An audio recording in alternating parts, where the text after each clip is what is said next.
ଲକ୍ଷଣ କଣ ଆଗକୁ କହୁଛି ଲକ୍ଷଣ ଖରାପ, ଅଶୁଭ ଲକ୍ଷଣ। ମାନେ କଣ ସିଗ୍ନାଲ ମାନେ ଦଉଛି? ସିଗ୍ନାଲ ବା ସବୁ ପ୍ରକାର ସିଗ୍ନାଲ, ଖରାପର ଅର୍ଥ ସିଗ୍ନାଲ ଗୋଟେ ଦେଖେଇଦେଲା ମାନେ ସବୁ ପ୍ରକାର ହବ। ଯେମିତି ଆମର କିଛି ଦିନ ତଳେ ଯୋଉ ଚିଲ ନେଇଯାଇଥିଲା ପତିତପାବନ ବାନାକୁ, ତାପରେ ଯୁଦ୍ଧ ହେଇଥିଲା ଇଣ୍ଡିଆ ପାକିସ୍ତାନ, ସେମିତି ଏଥରକ ଯୋଉ ଉଡିଲା ଇଣ୍ଡିଆ ପାକିସ୍ତାନ ଗୋଟେ ଯୁଦ୍ଧ ହବାର ନଥିଲା, ଗୋଟେ ଇଏ ହେଇଯାଇଛି, ଆଉ ଯୁଦ୍ଧ ଆଗକୁ ହବ, ହେଇନି। ଇଏ ମାନେ ଟେଲର ଭଳିଆ ରହିଛି। ହଁ, ଯୁଦ୍ଧ ଆଗକୁ ହବ ବା, ଭୟଙ୍କର ଯୁଦ୍ଧ କିଛି ହେଇନି। କେବେ ଭୟଙ୍କର ସେ ଯୋଉ ହବ 26 ଲାଷ୍ଟ, 26 ଅଧା ପରେ ହବ। ହବ ଟାଇମ। ଆଉ ଯୋଉ କହୁଥିଲେ ହୀରାକୁଦ ବନ୍ଧ ଭାଙ୍ଗିବ କେବେ? ଆଉ କହିବା ପଛରେ ସେଇ ସମୟ ଯୁଦ୍ଧ ଲାଗିଥିବ, ସେଇ ଯୁଦ୍ଧ ସେଇ ସମୟରେ 26 ହଁ। ପରେ। ଆଚ୍ଛା ସେତେବେଳେ ପୁରା ପାଣି ଜଳମଗ୍ନ ହେଇଯିବ ତ ଏକଡ ସାଇଡ? ଏ କର ସାଇଡ କଣ ବହୁତ ପଳେଇବେ, 6ଟା ଜିଲ୍ଲା ପଳେଇଯିବ, ବୁଡିଯିବ। 6 ଜିଲ୍ଲା ତ ଏଇ ତ ବୁଡିବୁକି ଯାହା ହବ ସେ ତ ଯାହା ହବ, ତାପରେ ସମ୍ପୂର୍ଣ୍ଣ ସିଆଡେ ବମ୍ବେ ଦିଲ୍ଲୀ ଆଡେ ବୁଡିକି ଆସିବ ପୁରାପୁରି 164 ଫୁଟ ଉଚ୍ଚାରେ। ସାରା ଦେଶ ଭାରତ ବର୍ଷ ବୁଡିଯିବ, ସେ ଓଡିଶା କଥା କିଏ ପଚାରେ। 164 ଫୁଟରୁ ଆସିବ ସେଇ 2026 ରେ? ନା ଆଉ ଏ 7 ଦିନ ଅନ୍ଧକାର ପୂର୍ବରୁ। ହଁ, ସେ 7 ଦିନ 7 ରାତି କେବେ ଅନ୍ଧକାର ହେବ? 27 ଲାଷ୍ଟ, 28 ଫାଷ୍ଟ। 28 first, 27 last. ଆଚ୍ଛା, ତା ପୂର୍ବରୁ ଯୋଉ କହୁଛନ୍ତି ଆପଣ 164 ନା 65 ପାଣି ମାଡ଼ିବ? ସେଟା କେମିତି କଣ ହବ? 7 ସମୁଦ୍ର ପାଣି ବି ଏକାଜୁଟ ହେଇକି ବୁଡେଇକି ଆସିବେ। ଆରେ 49 ପବନ 1500 କିଲୋମିଟର ପୃଥିବୀକୁ ପବନ ହବ। ଆଚ୍ଛା, ସେଇଥିରେ ସଫା ହବ ହିମାଳୟ କଥା କହୁଛି, ହିମାଳୟର ତରଳିବ। ଫାଟିବା ହିମାଳୟ ଯେତେ ସାଇକେଲ ଭୂକମ୍ପରେ ଫାଟିକି ଅଧା ବହୁତ ହେଇଯିବ। ଦୋହଲି ଯିବ କଲିଜା। ଆଚ୍ଛା, ତାହେଲେ ଯୋଉ ଚେମେଣି ଆଉ ଯୋଉ ବାଦୁଡି କଥା କୁହା ହଉଛି ଉଡିବା ଶ୍ରୀମନ୍ଦିର ଉପରେ, ଏଇଟା ହଉଛି ଅଶୁଭ ସଂକେତ। ଯେମିତି ପୂର୍ବରୁ ହେଇଥିଲା ନୀଳଚକ୍ର ବାନାକୁ ନେଇକି, ପତିତପାବନ ବାନାକୁ ନେଇକି ଚିଲ ଉଡିଗଲା, ତାପରେ ଅଘଟଣ ଘଟିଲା ଭାରତ ପାକିସ୍ତାନ। ଏବେ ବି ଅନେକ ଘଟଣା ଘଟୁଛି, ମାନେ ମୃତାହତ ହଉଛି, ଆକ୍ସିଡେଣ୍ଟ ବହୁତ। ଆଉ ଆଗକୁ କଣ ଆଉ ବାବା ହବ ସେମିତି କିଛି? ବହୁତ କିଛି ଘଟଣା ହବାକୁ ଯାଉଛି, ସେଟା ସବୁ କୁହାଯାଏନି। ତଥାପି ଖାଲି ସୂଚକରେ କୁହନ୍ତୁ। କରିଲା ଲୋକ ସେ କରୁଛି ହିସାବ ଅନୁସାରେ, ତା ହିସାବରେ ସେ କହିବ କାହିଁକି? ସେ ତ କହିଦବ, ଆଉ କରିବାକୁ ଯିବ କାହିଁକି? ଖାଲି ଆମେ ଏକ୍ଜାକ୍ଟଲି ଟାଇମ ବର୍ଷ ନ ଦେଇକି, ଖାଲି ଏଇ ଯୋଉ 25 ରୁ 26 27 ଭିତରେ ବହୁତ କିଛି ଘଟିବ। ମାନେ କେବେଠୁ କେବେଠୁ? ଏଇ 25 ରୁ ଷ୍ଟାର୍ଟ ହେଲା, ଲାଷ୍ଟ 25 ହଉଛି 29 ପର୍ଯ୍ୟନ୍ତ। ଆଚ୍ଛା। 28 ଭିତରେ ଯୋଉ କହୁଛନ୍ତି, 27 26 ରେ ଯୋଉ ହବ ଆମର ଯୁଦ୍ଧ ହବ, ସେଥିରେ ତ ବହୁତ କ୍ଷତି ହେଇଯିବ। ଇଣ୍ଡିଆ 13 ମାସ ଯୁଦ୍ଧ ପା। 3 ମାସ? 13 ମାସ। 13 ମାସ। Car India Pakistan? ପାକିସ୍ତାନ ଖାଲି ଇଣ୍ଡିଆ ପାକିସ୍ତାନ, ପାକିସ୍ତାନକୁ ଚୀନ ସପୋର୍ଟ ଦବ, ଆମେରିକା ବ୍ରିଟେନ ସବୁ ଦେଶ ଯୋଡିଯିବେ। ଆଚ୍ଛା, ମାନେ 13ଟା ଦେଶ ତାକୁ ସପୋର୍ଟ ଦବ। ଆଚ୍ଛା, ଭାରତ ସହିତ ଲଢିବେ ସମସ୍ତେ। ଭାରତ ସେଥିରେ ସମସ୍ତଙ୍କୁ ହାରିଯିବ ସେଇଠୁ? ହାରିଯିବ, ତା ଦେହରେ ଆମ ପଲଟନ ଟା ବାହାରିବେ ଆଉ। ମାନେ ରୁଷିଆ କଣ ସାହାଯ୍ୟ କରିବ ପା ସେଇ ସମୟରେ ନା କଣ? ରୁଷିଆ ଆସିକି ସହଯୋଗ କରିବ। କାହାକୁ? ଭାରତ ସପୋର୍ଟ ଦବ। ସପୋର୍ଟ ଦବ ପା। ରୁଷିଆ ମିଶିବ, ତା ଦେହରେ ଇସ୍ରାଏଲ ମିଶିବ, ଜର୍ମାନ ମିଶିବ, ଜାପାନ ମିଶିବ, ପଛରେ ଆସି ପହଞ୍ଚିବ। ବୁଝିଲେ? ତାପରେ କଣ ସେତେବେଳେ ହବ? ସବୁ ଦେଶରେ ବହୁତ କିଛି କ୍ଷତି ହେଇଥିବ, ମାନେ ପଳେଇ ଯାଇଥିବ, ନଷ୍ଟ ହେଇଯାଇଥିବ। ସବୁ ଦେଶ ଭିତରେ ବହୁତ କିଛି ସମୁଦ୍ର ଭୂକମ୍ପ ଏଥିରେ ସବୁ ବହୁତ ବନ୍ୟା ମରିଛନ୍ତି। ବାତ୍ୟା ପ୍ରାକୃତିକ ବିପର୍ଯ୍ୟୟରେ ସବୁ ଯାଇଥିବ। ସବୁ ସବୁ ରାଜ୍ୟ, ବହୁତ ରାଜ୍ୟ ବୁଡିଯିବ ବା। ସେ ଯୋଉ ମହାଭାରତର ଯୋଉ ଗୋଳିଏ ଯୁଦ୍ଧ ବାକି ରହିଛି, ସେଟା ସେ କୋଉ ସମୟ? ସେଇ ଯୋଉ 26 27 ଭିତରେ? ନା ଆଉ ଇଏ ଯୁଦ୍ଧ ସରିବ, ବୁଝିଲ ନା, ସରିବା ଆଜି ଭାରତ ହାରିଯିବ, ସେଠୁ ମହାଭାରତ ଲଢେଇଟା ଆରମ୍ଭ ହବ। ଓଳିଆ ଯୁଦ୍ଧ ବାକି ରହିଛି। ହୁଁ। ଆଚ୍ଛା।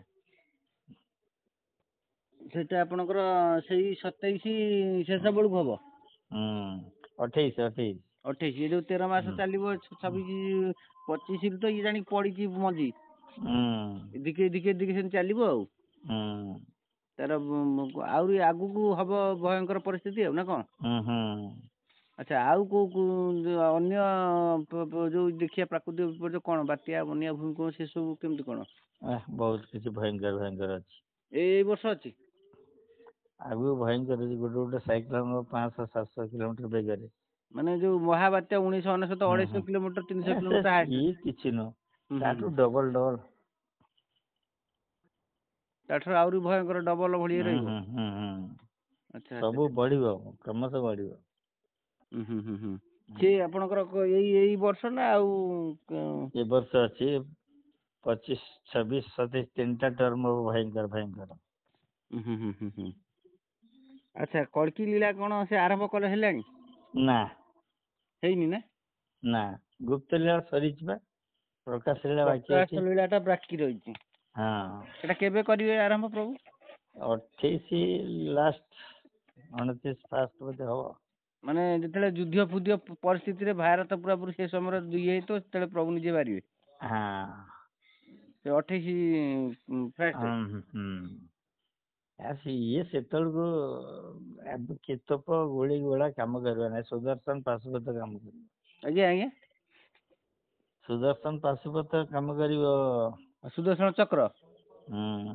ମାନେ ସେ ଯୋଉ ତପର ଯୋଉ ଯୁଦ୍ଧ କଥା, ସେଇଟା ସେଇ ସମୟରେ ହବ ଜାଣିକି। ମାନେ ବିଦେଶୀ ମାନଙ୍କର ତପ ସବୁ ଆସି ତୋପ ଶକ୍ତି, ଇଏ ଆଙ୍କର ଭାରତର ତପ।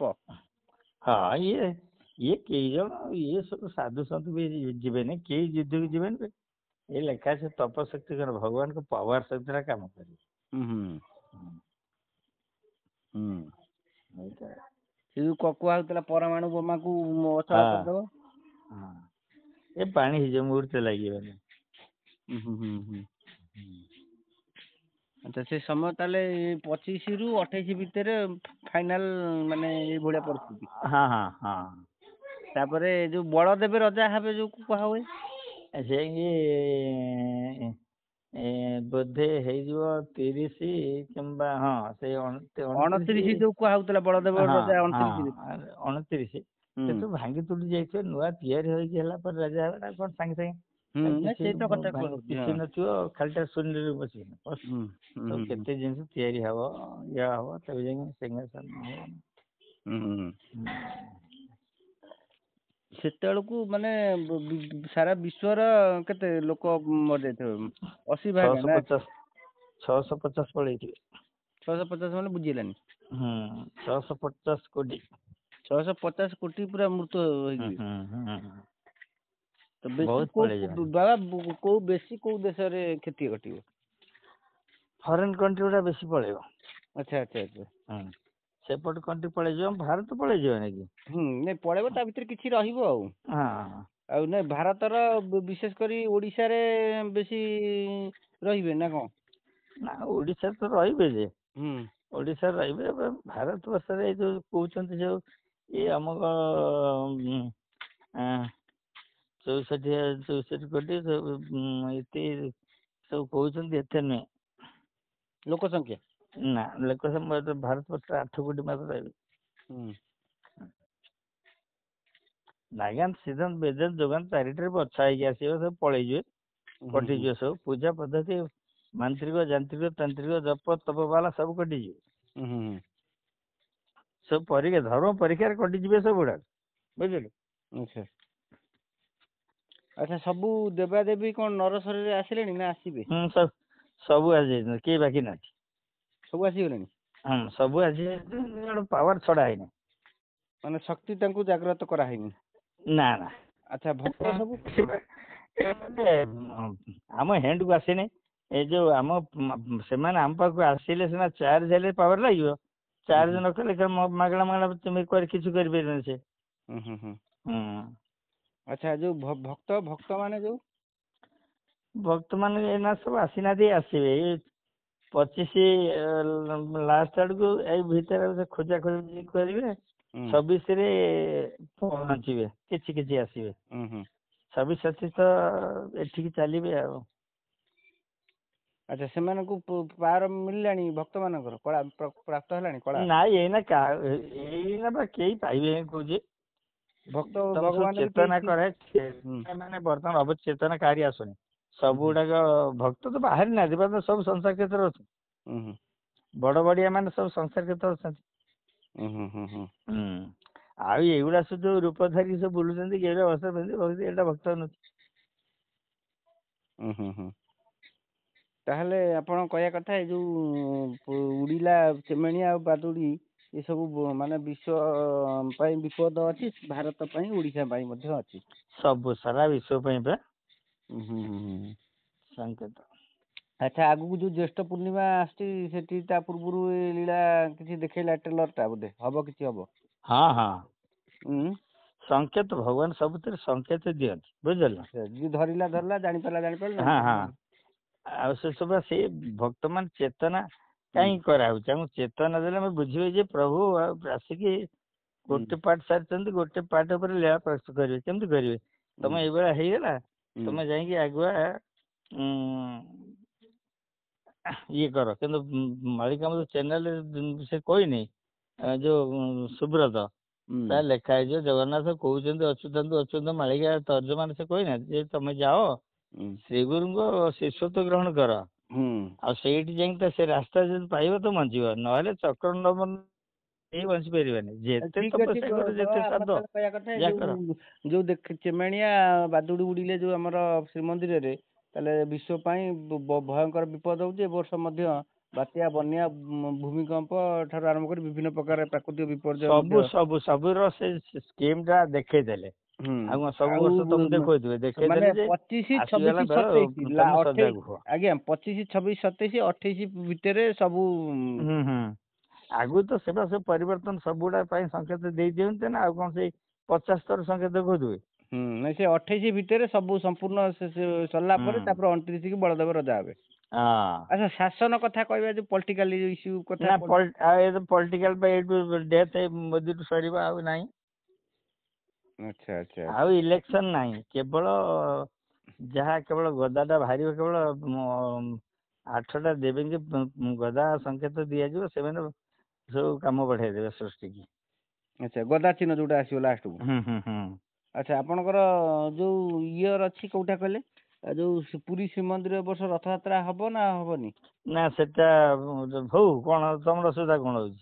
ନାଇଁ ହବ ନା ହବନି କଣ ଜଣା ପଡୁଛି? ନା ମୁଁ ସେଥିରେ କିଛି କହିଯିବିନି, ହଉଥାଉ। ମୁଁ ତ ଚାହୁଁଛି ହବା ନାଇଁ, କରନ୍ତୁ ଯେତେ ହବ, ଆମକୁ ସେତେ ପେଣ୍ଡିଙ୍ଗ ସଂଘାର ପାଇଁ ଭଲ, ସଫା କରିବା ପାଇଁ। ଯେତେ ବନ୍ଦ ହେଇଗଲେ ତ ଅଡୁଆ ଆମକୁ, ଆମେ କାହିଁ ସେଥିରେ ପଶିଯାଉଛି, ମୁଁ କଣ ଦରକାର। ସବୁ ଖୋଜିବେ ଇଆଡକୁ। ଠିକ ଅଛି। ତାହେଲେ ଆଗକୁ ଏଇଭଳିଆ ପରିସ୍ଥିତି ରହୁଛି। ଠିକ ଆଉ ଅଛି। ନହେଲେ ତ କେବେଠୁ ରଥ ମୁଁ କେବେଠୁ ବନ୍ଦ କରିକି ଲୀଳା କରିଦିଅନ୍ତିନି। କାହିଁ କରୁନି? ଆପଣ ଲୀଳାକୁ ରଖିଛନ୍ତି ମାନେ ଅଟକେଇକି ଯାଇକି? ଆଉ ତାକୁ କାହିଁ କରିବି, କୋଉଥିପାଇଁ କହ, କୋଉଥିପାଇଁ କରିବି? ଆସି କଣ ସେଇ ଜିନିଷ କରିବା ପାଇଁ? ମୁଁ ଆସିଛି ଯୁଗ ପରିବର୍ତ୍ତନ ପାଇଁ। ଆଚ୍ଛା ଆପଣଙ୍କର ଏଇନା କିଛି କାର୍ଯ୍ୟ ମାନେ କରୁନାହାନ୍ତି, ଖାଲି ନରସରରେ ସାଧାରଣ ମଣିଷ ଭଳି ଜୀବନ ଯାପନ ଆଉ କରୁଛନ୍ତି? ଏଇନା ରହିବି, ବର୍ତ୍ତମାନ ସମୟଟା ସେଇଆ। କଳିର ଜୋର ପ୍ରଭାବ ପଡୁଛି। ପୁରା ପାପ ଘଟିଛି, ପାପ ବର୍ତ୍ତମାନ କାଟିବାର ତାକତ କାହାର ନାହିଁ, ଠାକୁରଙ୍କ ନାହିଁ କି ଦେବତାଙ୍କ ନାହିଁ, ଦେବୀଙ୍କ, ସବୁ ବର୍ତ୍ତମାନ ଅମୋଘ ହେଇକି ପଡିଛନ୍ତି, ମାନେ ନିଷ୍କ୍ରିୟ ହେଇକି। ନିଷ୍କ୍ରିୟ।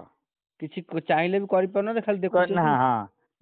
ଅନେଇଛନ୍ତି, ଦେଖୁଛନ୍ତି, ସେ ବା ମୋ ଉପରେ ନିର୍ଭର କରୁଛନ୍ତି, ମତେ ଜବରଦସ୍ତ କରୁଛନ୍ତି, ଶୀଘ୍ର କର। ଆପଣଙ୍କୁ କହୁଛନ୍ତି? ଆଉ କହିବେନି, ତମେ ଦେଖେନା କଳ୍ପତରୁ ମହାରାଣୀ ପଛରେ ତ ଗୁପ୍ତ ଲୀଳା ହଉଥିଲା, 33 କୋଟି ଦେବତା ସବୁ ପ୍ରସନ୍ନ ହଉଥିଲେ, ସମସ୍ତେ ଏଣ୍ଟାର 15 ବର୍ଷ। ବୁଝିଲୁ? ଜଗନ୍ନାଥ, ବଳଭଦ୍ର, ସୁଭଦ୍ରା, ହନୁମାନ, ଏଠୁ ଆରମ୍ଭ କରି ସୂର୍ଯ୍ୟ ଚନ୍ଦ୍ର ସମସ୍ତେ 3300 କୋଟି ସବୁ। ଦେବାଦେବୀ ଆପଣଙ୍କୁ ପ୍ରସନ୍ନ ହୁଅନ୍ତି। ହଁ ସବୁ ଆମ ଭକ୍ତଙ୍କୁ ଦେହରେ ଲାଗନ୍ତି। ଆଚ୍ଛା। ଆଉ ଏ ଯୋଉ ଆଉ ଆମର ଜଗନ୍ନାଥ ବଳଭଦ୍ର ସୁଭଦ୍ରା ସେ ଜନ୍ମ ନେଇଛନ୍ତି ପରା? ହଁ ସେ କୋଉଠି ନେଇଛନ୍ତି? ଯୋଉ ଜାଗାରେ ଥିବ ମାଲିକ ଯୋଉଠି ଅଛି ତା ପାଖରେ ଥିବେ, ଆଉ କୋଉଠି ଥିବେ? ମାନେ ଆପଣଙ୍କ ପାଖରେ? ଆଉ କଣ ବାହାରେ ଅଛନ୍ତି କୋଉଠି? ଆପଣଙ୍କ ଘରେ ସବୁ? ସେଗୁଡା ସେମିତି କୁହାଯାଏ ନା, ମିଡିଆ ବାଲା ସେମିତି କୁହାଯାଏ ନା। ନା କୋଉଠି କିନ୍ତୁ କଣ ଅଛନ୍ତି ତମେ ସେଇଠି ଆଉ। ଖୋଜ ନା କୋଉଠି ଅଛି ତମ ହୁଁ ହୁଁ ଭକ୍ତିରେ? ହୁଁ ହୁଁ ହୁଁ। ଜ୍ଞାନୀ ମାନି ଧ୍ୟାନୀ କେହି ଅନ୍ତ ପାଇବେନି, ବୁଝିଲେ? ଆଜ୍ଞା ଆଜ୍ଞା। ଆଉ ସେଇଥିପାଇଁ ତ ମୋ ଲେଖାରେ ଇଆଡୁ ସେ ଲେଖାକି ବଣା କରିଦିଆଯାଇଛି। ବିଷ୍ଣୁ ମାୟାକୁ ସତ ବୁଝି ପ୍ରାଣିଥାନ୍ତି ଏତେ ମଝି। ଠିକ ଅଛି ବାବା। ହଁ ସେ ହେଇଯିବ ତ, ଯାହା ହଉ ସେ ସବୁ ଘଟଣା ସେ ସମୟ ଅଛି। ଗୋଟେ କଥା ହଉଛି କଣ ନା, ନିଜେ ବୁଝିଲ, ନିଜେ ଜାଣ, ଆଉ ସେଥିରେ ବ୍ୟତିକ୍ରମ କରିବାନି। ବ୍ୟତିକ୍ରମ କଲେ ତମେ ବି ଖସିଯିବ, ଠିକ କେହି ଅଛି। ରଖିପାରିବେନି। ଜୟ ଜଗନ୍ନାଥ, ବୁଝିଲ ଜୟ ନା? ପଞ୍ଚ ହର ହର ମହାଦେବ। କାହିଁକି